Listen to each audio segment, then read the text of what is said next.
Yes, sir. It's your boy Spitty. We right here on Real Spit, a new segment for y'all where I'm gonna be kicking some game, dropping some gems. So I'm gonna be coming here weekly, talking about different topics, whether it's in the music business, whether it's in the tech business, whether it's film, just, gonna be kicking some games. So like to welcome y'all. Back in January, the whole world, was taken by storm when TikTok was taken away from us.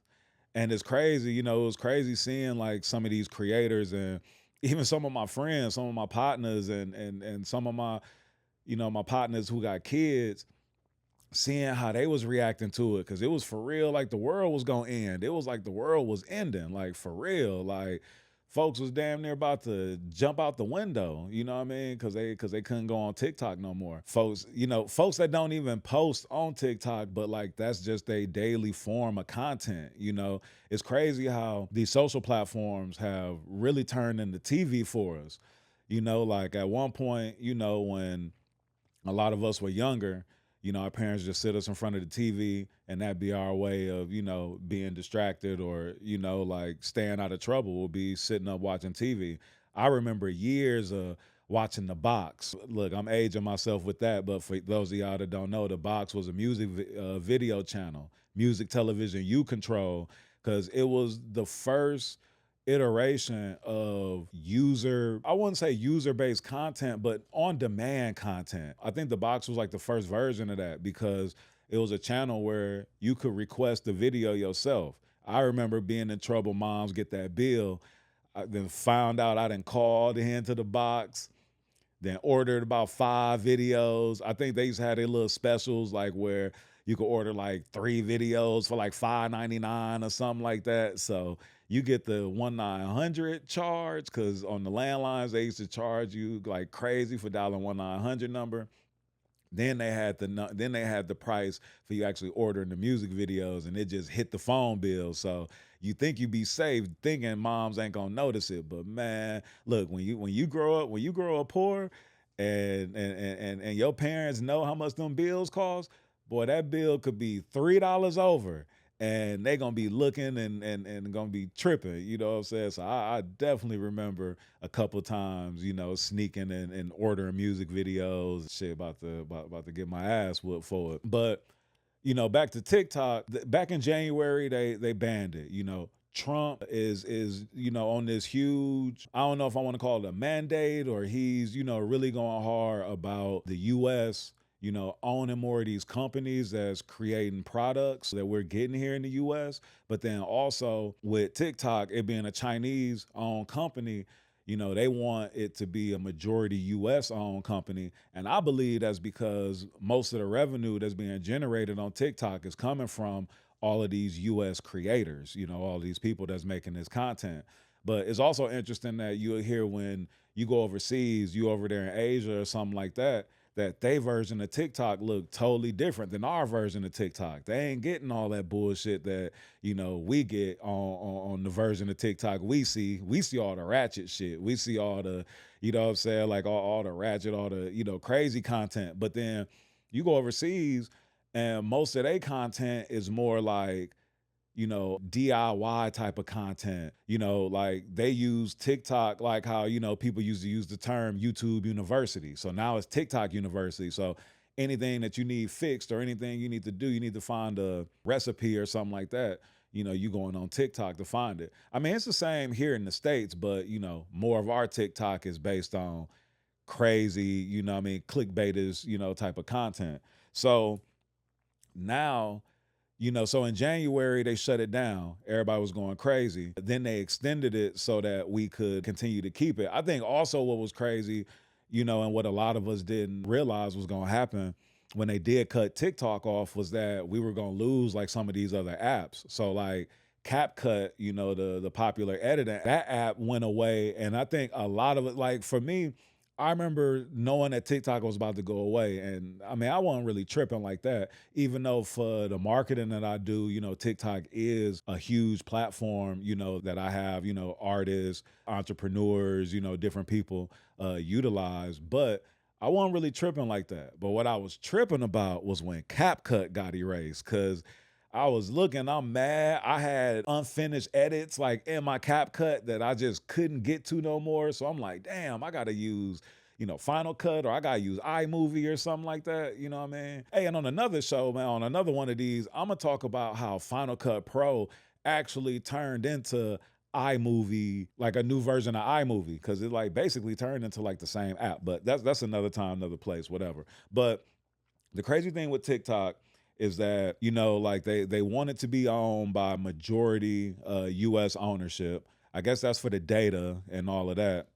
And the company, what's it called? ByteDance, the original company that owns TikTok, that actually started Musically. Like if y'all was, in the online game when it came out and it was called Musically, they're basically trying to push that company, out of the mix. So it's interesting because now it's creeping back up on us. April 5th is the day that TikTok is supposed to either find a new owner or it might go dark again. So it kind of creeped up on me. I didn't even realize it was coming up until I seen like some news reports, and then I started seeing that Amazon might be, is bidding to potentially buy TikTok, which, that could be crazy because, the TikTok shop, which has really,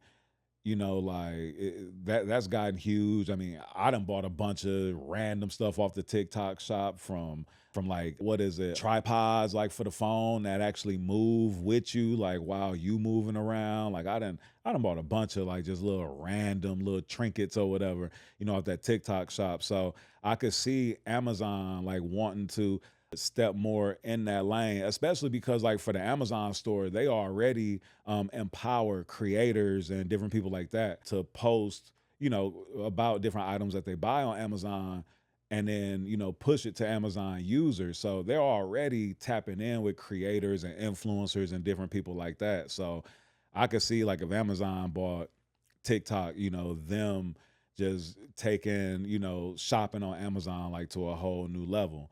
But if they do shut it down, I think that, users, what we should have learned back in January is that, number one, like you can't put all of your weight just into these social media platforms. Like there's gotta be other ways for you to, galvanize like your fan base, your, these users and different people that's following you.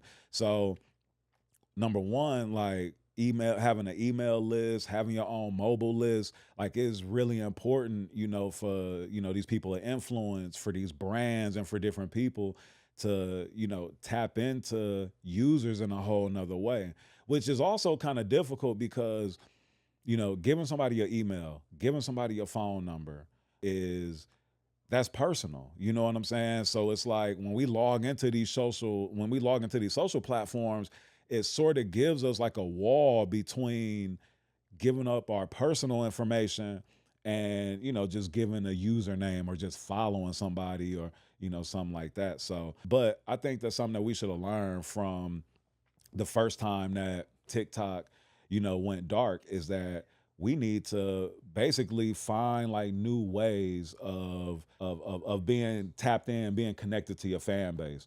And then speaking of fan base, there is a platform by Isaac Hayes III. Shout out to Ike Dirty. He's got a platform called Fan Base that's really dope and is a black-owned social media platform, which also pays out users for their content. And they have like a really dope revenue model in which creators can get paid for their content.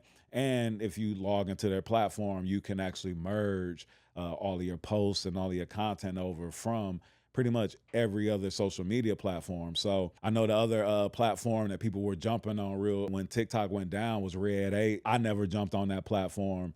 So I'm not familiar with it, but I have used Fan Base, you know what I'm saying? Shout out to Ike Dirty. But yeah, this is that time though, like for users to get even more creative and again, like figure out ways that you can drive your fans into your content, into your brand, things like that. So if TikTok don't come back, I mean, we got a couple of days, so we gonna see what's good, but we got to be thinking proactive and not, be reactive to these things. So I think even if TikTok does, which I think, they're not going to let like a platform that big, that powerful, they not going to, allow that to, slip out of our hands or be something that, us here in the US can't use. So I don't see it going away. But the lesson that I see being learned from it is that you have to find other ways to drive, your fan base, to build up your fan base. Because